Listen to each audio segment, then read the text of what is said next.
Looks like our government is getting us pretty upset and concerned about the swine flu.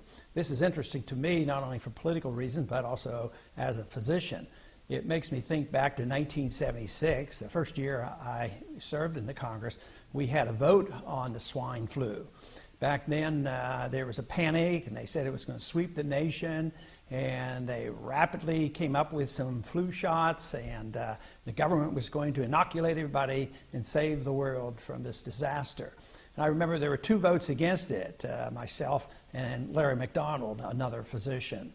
It turned out, though, that our instincts were correct. Not only did we object to it because we didn't think the government should be in the medical business and making these medical decisions, but it turned out that the instincts were absolutely right, because the flu came and the flu went and 1 person died, except for those individuals who died from getting the flu vaccine. And over 25 people died just from getting the vaccine, and many got ill from it until finally they had to suspend the whole program. But here we are once again, the swine flu coming up, and everybody's panicking. And this is not to downplay the seriousness. Some people have died, some people might die yet. We have had no deaths in this country, but there's 7 or 8 cases up in New York. None have even been hospitalized.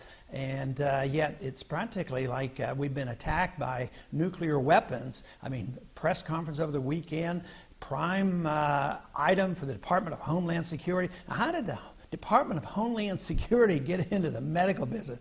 You know, it just is totally out of control on what they think we should do. But you know, trying to put this in a perspective, I checked to find out how many cases of tuberculosis we had last year. We had about 13,000 cases of tuberculosis. Now, that's a serious disease. And also, the last time they recorded the number of deaths in this country was in 2006, and there were 644 deaths from tuberculosis. Now, I hate to even bring that subject up to try to put this in a proper perspective, because maybe tomorrow they're going to quarantine everybody in the world coming into this country to watch out for tuberculosis. And all these things are very serious. The big question is, does a bigger government always solve these problems? They usually make things much worse.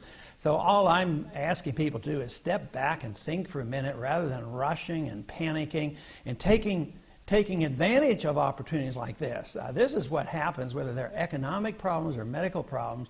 The people who love big government take advantage of this. And in the Department of Homeland Security, she's really not acting outside the prerogatives of that department. And one of the reasons I voted against it, it's an open door invitation to deal with medical problems.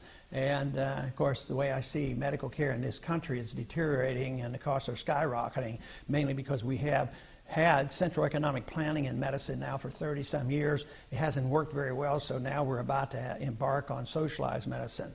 But I just don't think that we need the government in this manner dealing with this problem in a hysterical manner. We ought to just sit back and think about it for a minute, and maybe we'll come to our senses. But certainly, it isn't a responsibility of the Department of Homeland Security, even though technically they might have the authority.